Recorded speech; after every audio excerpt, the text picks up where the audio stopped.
God's mercy for all.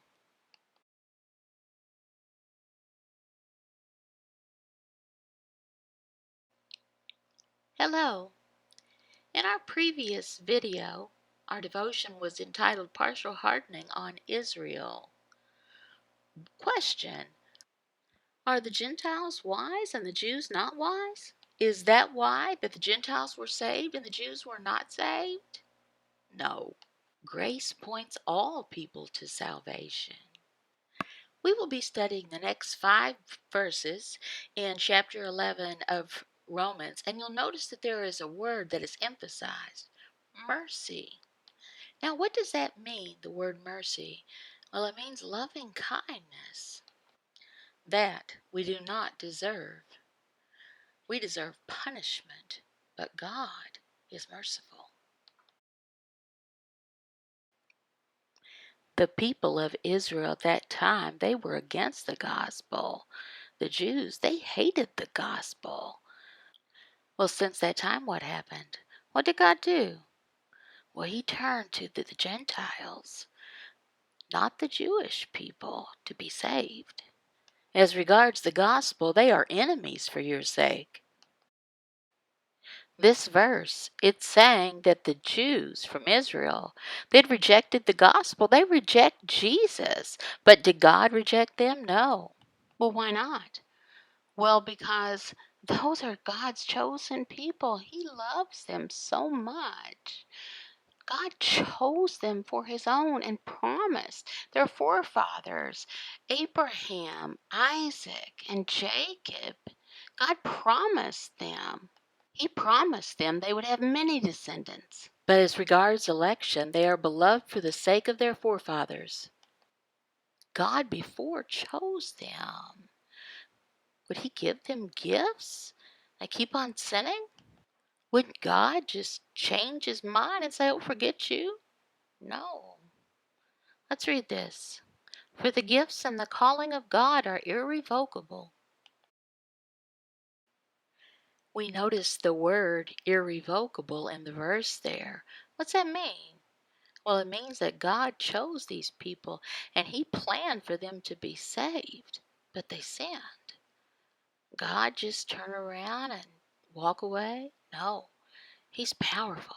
He can call them back anytime, save them. That's what irrevocable means in this case.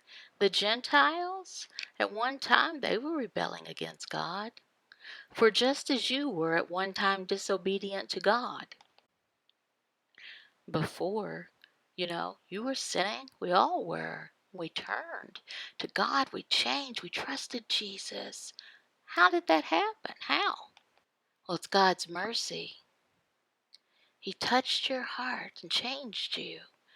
Now, why did he turn from the Jews and turn to you? We don't know. We do know the Jews were sinning and rebelled, but now have received mercy because of their disobedience. The Jewish people refused to obey God.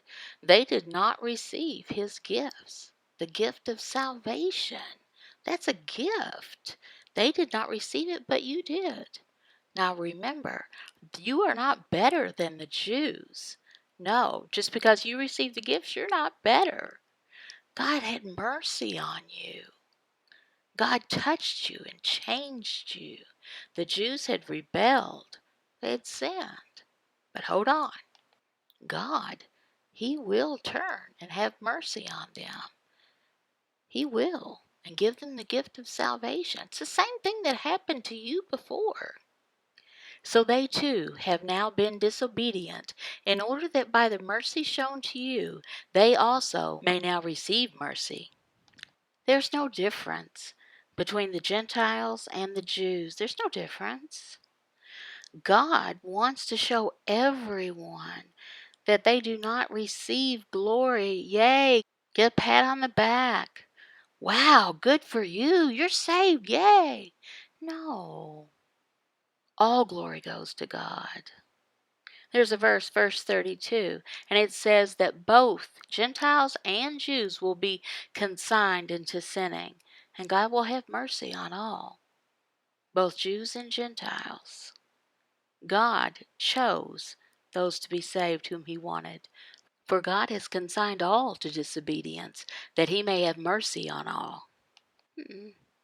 How did we in the first place turn to Jesus for salvation? Before, we were rebellious, the same as the Jews were before. How did we turn? God's mercy. It touched us and changed us. It's hard for us to understand that God would choose some of the Jews and some of the Gentiles, some of each for salvation. God calls people for salvation. Well, I thought that, I made the decision to trust in Jesus. God chose me first? It's hard to understand, yes. That's what we're going to discuss.